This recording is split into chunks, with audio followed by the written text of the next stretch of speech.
Once we finished and our bellies were satisfied, we retired to the tower's ground floor. Oh, it's you again. Excuse me, sir. Oh, hello again. We first met on Baker Street when you were assigned to guard Holmes, didn't we? I remember thinking you looked rather cold. What? Oh yes, I'm surprised you remembered. His name is Garrett. He's stationed along the Baker Street area, which means he often is assigned to watch over me. Inspector Lestrade was looking for you, sir. If it's all right by you, I'd like to escort you to him. Thank you very much. When we arrived, Inspector Lestrade was in the midst of encouraging his men with a grand speech. Don't let your guard down tonight. Not for your fellow officers. Not for me. There's no telling who Lupin will impersonate.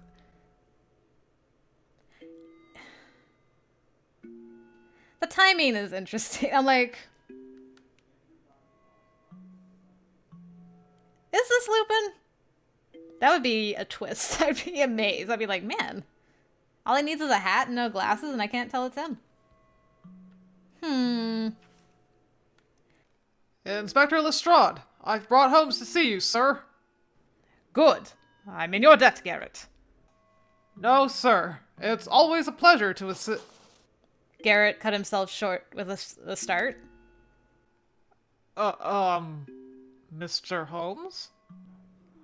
What's wrong? Why did you grab Garrett's arm? You're very much mistaken, Inspector. I did no such thing. The Garrett I know is an exceptionally well-mannered, conscientious young man. Whenever he has business with me, he always waits for me to finish any conversation I may be having before engaging me himself. Pardon, but what seems to be the issue here? You made no qualms interrupting the inspector to report that you had escorted me. Oh, dang, Lupin, you got had. Garrett, I should say, would never do such a thing. Not to me, and never to a superior. Might you be his identical twin? Well, then. He did not answer.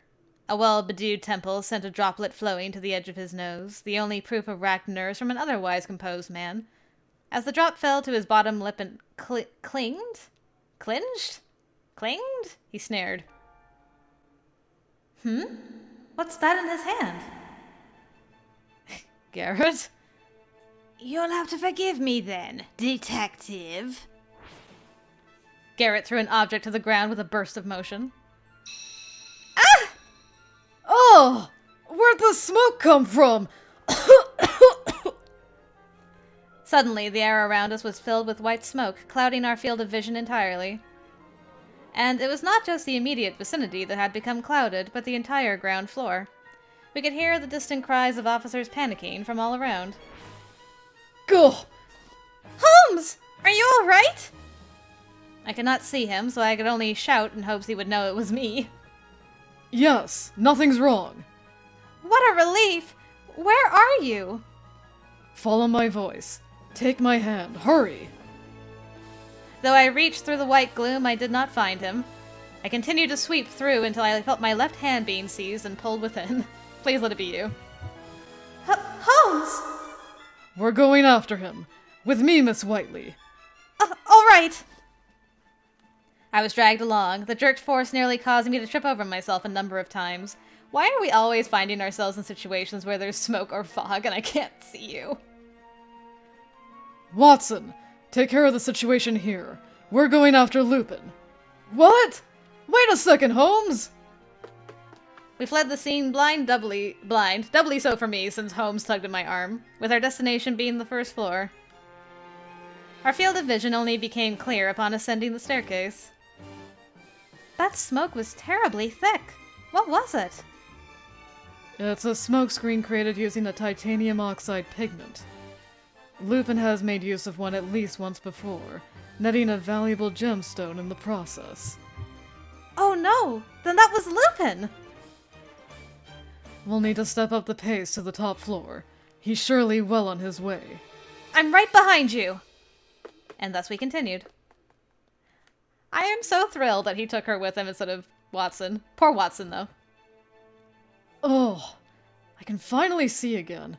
That Lupin's a bastard of a man. Watson, now able to see, surveyed his surroundings for a short time before being disturbed by a rushed voice. We have an emergency! I can't find the key to the display case anywhere. Lupin must have taken it. Men, to the top floor as fast as your legs can take you. Yes, sir. Lupin had managed to outwit the police once more. I should follow after them. And as he went to pursue Emily and Holmes, he spotted one of the very people he was sure had already left. Holmes, whose breathing was weak and uneven. Oh no! Lupin, you son of a bitch. Oh my god. That is he's fast! That is some fast work! And the disguising of his voice, my goodness. Holmes? What are you doing here? Oh my god. Thank you, other narrator. Oh, that is incredible. I can't... I can't... I'm in love with this boy. And he's so far away. Help me, everyone. You're my only hope. Holmes, continue.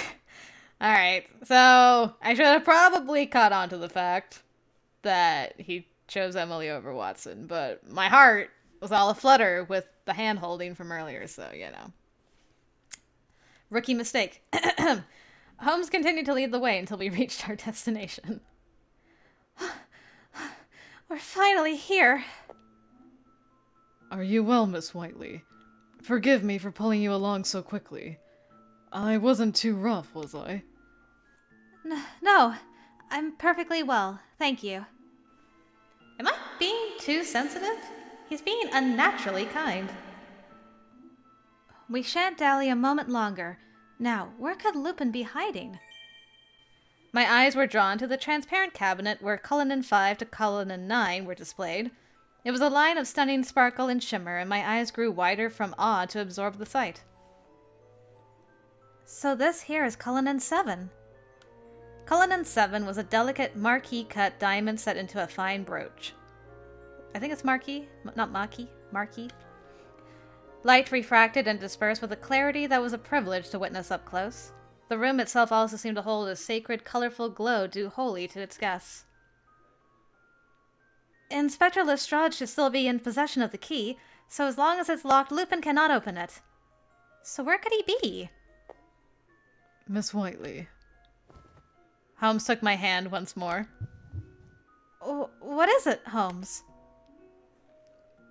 This case has been an enlightening experience in many ways for me.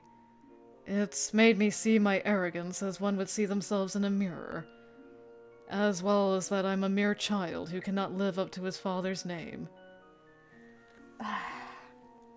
Wow, the digs. I swear, if you're gonna try and steal Emily's first kiss, I could be upset, but also thrilled. Oh, my heart is just a jumble of emotions and contradictions. What?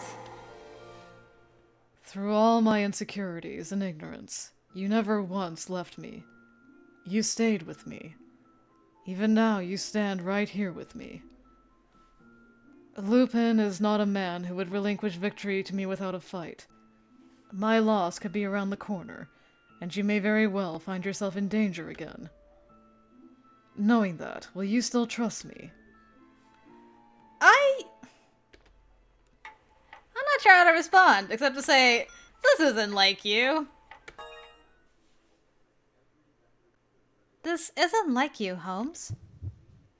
I should have trusted my instincts sooner. I knew something was amiss from the very beginning. Who did we get hearts with, Holmes or Lupin?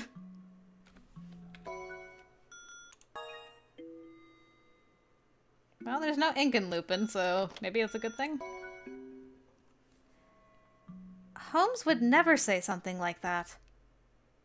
He is fully capable of analyzing his strengths and weaknesses, but he would never speak so poorly of himself. Never! I pulled my hand away with force. Even I can be overcome with emotion from time to time. I feel especially so when around you, Miss Whiteley. No! Holmes would never speak of loss before the battle has started. He isn't that kind of man. He's a man true to reason. He's always confident, always perceptive. He lectures me to the extent that I may walk away sulking. Miss Whiteley, just what is this picture you've conjured in that confounded brain of yours? That's the one I come to know and love. Look at that smarmy asshole! Your eyes are the wrong color, too. Dang, that should have tipped me off sooner.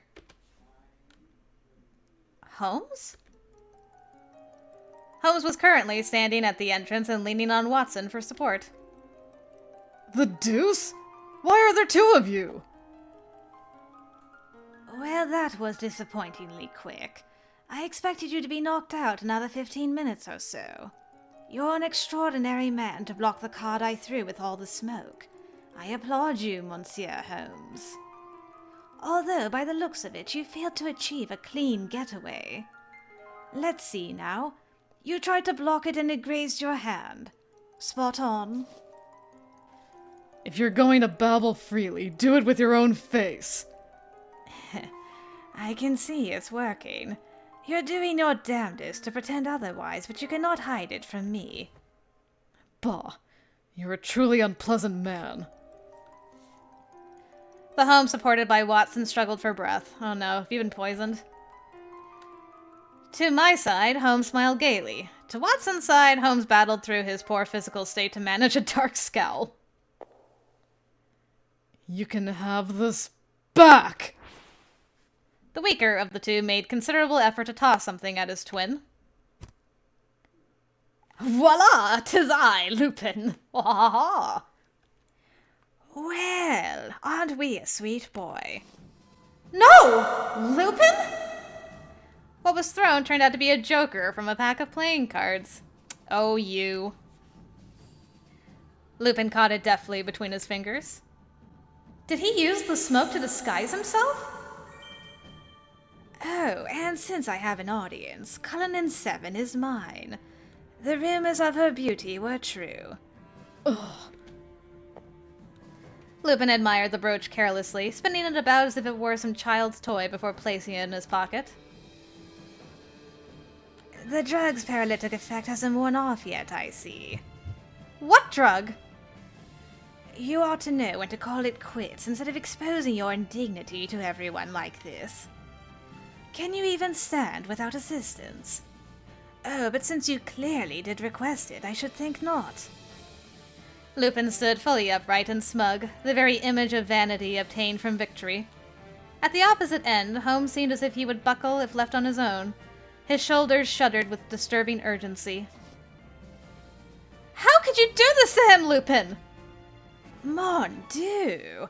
Your face is ever so lovely, Emily. I would ask that you not dress it with that dreadful glare.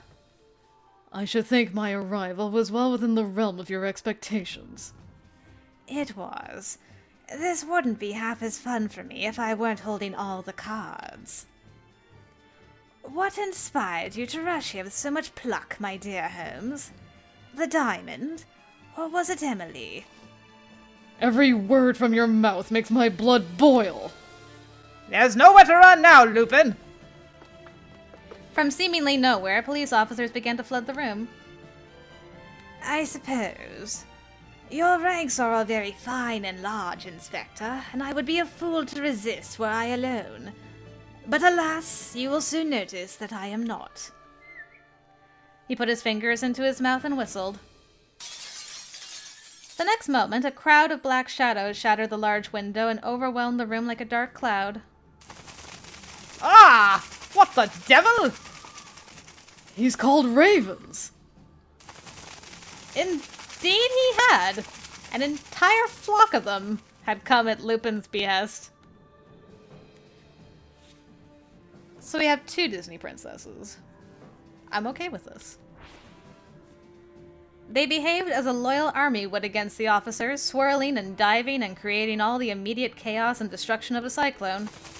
Ugh! What are you doing? Leave my hat alone! Oh my goodness. Even Watson is not immune. He can't even command them. Ugh! It's the Tower of London's ravens. I can turn the wings of birds and the fangs of wolves into beautiful weapons if I so will it. Acting the part of the Raven Master and bewitching them proved less difficult than planned. The Raven Master. This boy. Gah! Get away from me! Holmes tried to fight back as best he could, but the ravens' attacks with their beaks and talons were ceaseless, and he was not well. It took a great effort on his part to avoid them. This boy doesn't do well with animals anyway. I advise you pay close attention to how you treat them. They're simply ravenous at the moment, and that makes them irritable. And I need not remind you of the legends that King Arthur's spirit dwells within their bosoms. Play nice, won't you? Inspector, I must request permission to shoot these Denied, you loon. These ravens are cared for by the Crown. If even one is shot, they'll be held to pay for all of us. He is absolutely right. These ravens protect the country. Should they fall, the Crown and Britain will fall with them. You must treat them with due respect. At this rate, he's going to get away before we can get anything out of him. We can't hurt them, but there must be some way to get them to leave. Oh, what to do? Aha! Of course, I thought with delight. I remembered the hand glass I always kept with me. Alright, are you doing, like, the cat red dot trick? I took it, opened it, and pointed the light it reflected in the direction of the ravens. Oh, okay, maybe they don't like light. Forgive me, but this is the only way. Be good and go back outside! They immediately took to the light and swarmed after it as if competing to reach it first. Okay, no, they do like light. They're following it like a cat. Holmes! Get Lupin! Right. Holmes had been crouched over slightly, but at my signal, he charged. Lupin managed to dodge Holmes's blow by pivoting his foot, but only just. Oh, dang. What's this? Wow. I thought the paralysis hadn't worn off. So what if it hasn't? Well, you shouldn't have been able to move so well yet. I can't say I'm, well, particularly fond of close-range bouts like this either. Not my expertise. Lupin's natural nimbleness allowed him to dodge any oncoming assault, but it was clear he could not do so forever. Holmes would become the victor with time. Just a little more. Suddenly, a number of ravens assaulted me all at once. I guess they figured out where the light was coming from. Ah! I tried to evade them, but it was a fruitless effort as I could only step backwards. They became seemingly obsessed with pulling and prodding at my mother's pendant. Are they magpies or ravens? This is a memento of my mother! You can't have it! Watch out, Emily! What?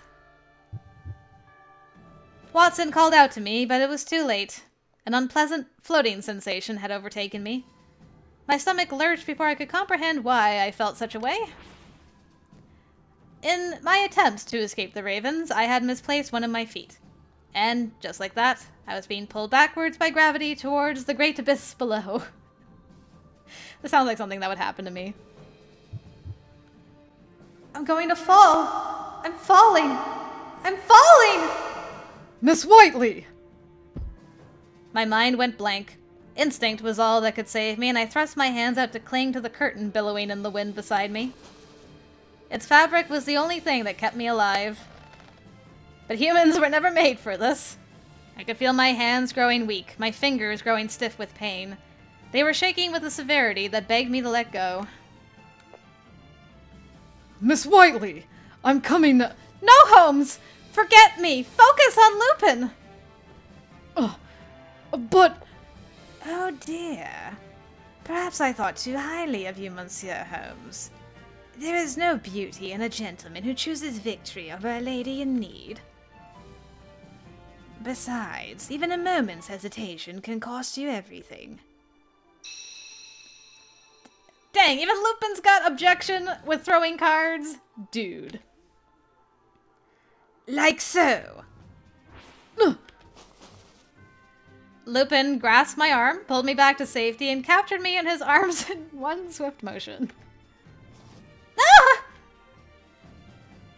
If you want her back, you're going to have to take our game more seriously. Come now. You're a man, aren't you? Wait! Holmes! Let me go, Lupin! It pains me so, but I must have you sleep now, my courageous princess. I was encompassed by a sense of floating once more, with this one being quite pleasant compared to the first time. I could hear Lupin's whisper close to my ear. A sharp odor, not unlike alcohol, perforated my nose. Chloroform? The realization of what was happening dawned on me, but not before I had become quite weak. My consciousness was fading and my vision was growing dark. No! I can't! I want to help Holmes! Not this again. My body refused to listen to me, of course. My eyelids were growing heavy. Holmes! My cries never reached him. The tower of London's highest floor after Lupin's departure was a sight to see. I can only imagine. What remained at the scene was a heavy snowfall of black feathers and the Queen of Clubs. Quiet had come, but in its place, a concentrated disquietude could be felt more strongly. And so the gentleman thief has stolen her away for a second time. Where were you when I was dangling from a curtain, Pendleton? Wait. Okay. No, I was gonna be like, how did he know that he took her the first time? But she must have told, right? She must have told him. Because they were in the park and then Pendleton came and picked them up. Right? Pendleton hastily, yet properly, ascended the staircase so as not to look anxious, and upon his arrival to the scene, the first thing he did was pick up the card and admire both sides. What are you doing here, Pendleton? Lady Whiteley had expressed a deep concern for Holmes earlier in the day, so I could not help but wonder if she may have come here. Oh, I see. I'm so sorry, sir. This shouldn't have happened. Well, it is done. She is now in the clutches of someone tied to spellbound, and thus at the whim of a very, very dangerous man. You are aware of how serious this matter is, aren't you, Holmes? Holmes! Listen! The detective was petrified, fearing the circumstances and torturing himself with questions. He asked himself, how could I let this happen? And when he could not give an answer, it made the reality all the more fearsome to him. A smile from Pendleton? What the deuce? Holmes. Yes. This will hurt. Uh-oh. I slap my glove at you, sir. Pendleton! A dry clap carried throughout the deathly silent room. Pendleton's palm made contact with Holmes's cheek. All he could do for a retort was give a piercing stare. Did you slap a man? At least punch him. Do the dignity of punching him. Don't slap a man across the cheek.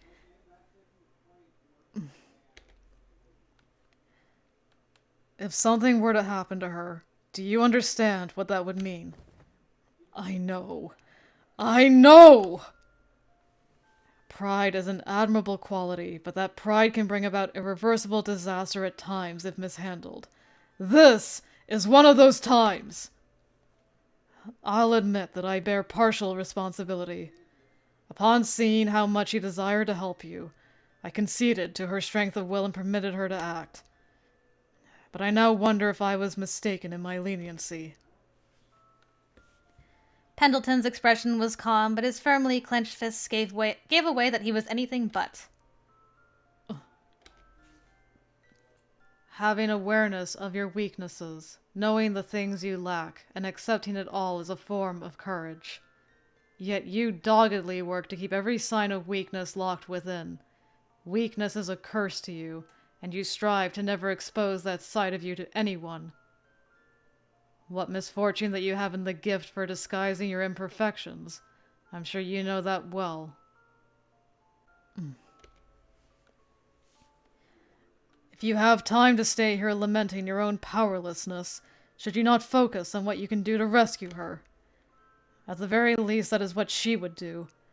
No matter how powerless she feels, she stands on her feet and pushes on without fail. His piece said, Pendleton handed the card to Holmes and retired. I bid you good day, sir. I said good day. Holmes, your face looks awful. This is how my face always looks. Blah! Isn't it about time you face the truth? A detective who can't figure himself out is no detective at all. It's only because you're refusing that pretentious ass was able to make off with her. Yes, I suppose you're right. Watson. I want to save her. Will you lend me a hand? That's a stupid question. What are assistants for?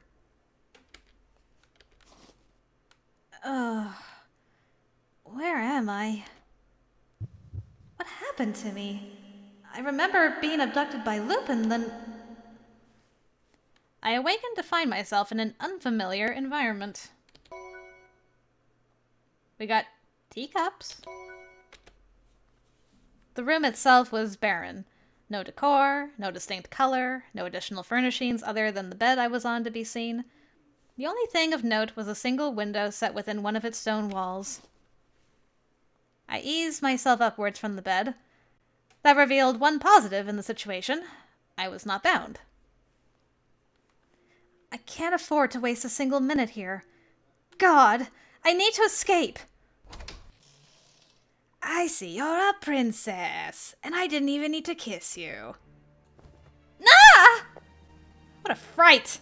Lupin strolled into the room through its one entrance as if waiting for the perfect moment. Because, you know, he was. You are a rainbow of expressions, I must say. Each one more colorful than the last. You appeared from nowhere! It's natural to be surprised. May I ask where we are? What reason do you have to kidnap me? You'd made mention of your involvement with Spellbound, but what... Please, one question at a time. I have many bases in London, and here is one of them. That is the most I'm able to disclose. As for why I brought you here, why, that's simple. I wanted you for my what? You can't fool me. That you fascinate me to no end is absolutely true, however. You also happen to bring out the best in Monsieur Holmes. Lupin presented a leaf of paper. This is but one of several hundred handwritten messages planted within the Tower of London's vicinity by the students of Harrington Academy. The ordeal is the talk of London, let me tell you. And if it pleases you, permit me to read what they say. Oh my goodness. H.H. extends notice to dearest destined foe J.L. My, Holmes is baring his fangs for this one. It's from Holmes? Let me see! As soon as he said his name, I leant forward and snatched the paper from Lupin. He continued to read aloud as if he had long memorized its contents.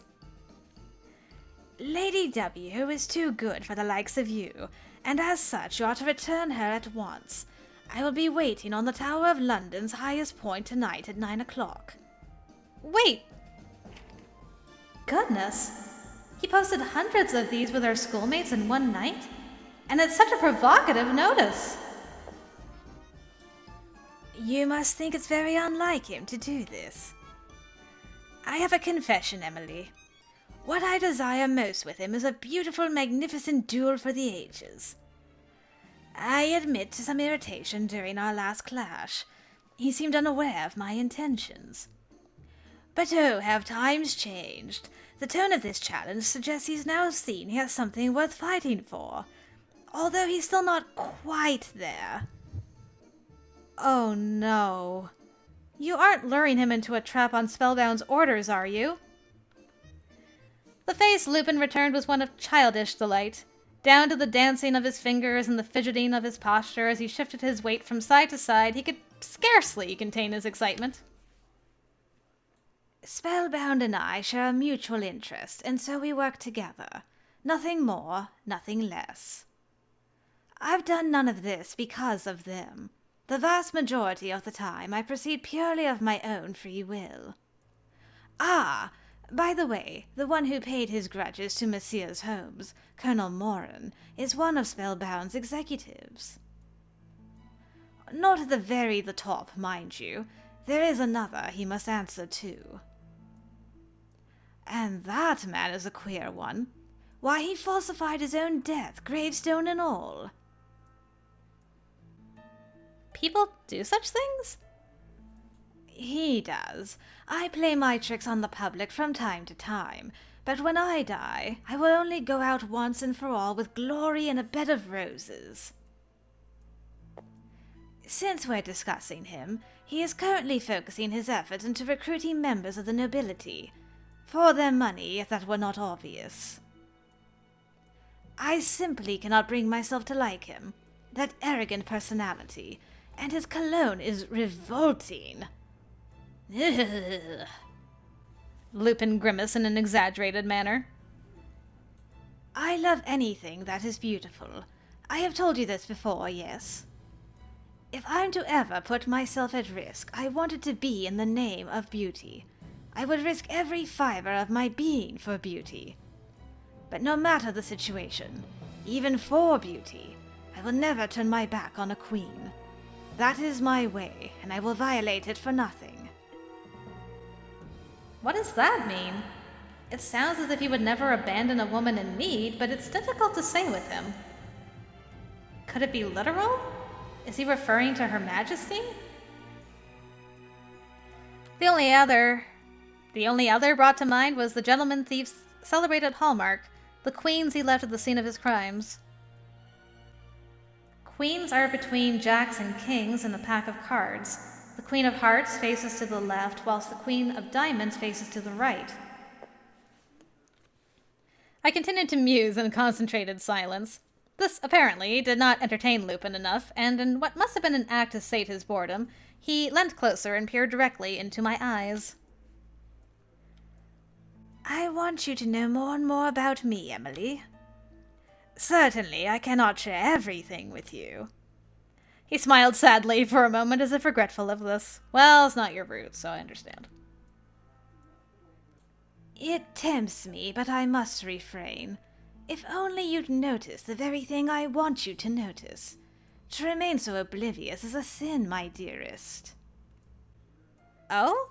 And what would that be? Tut tut, Emily.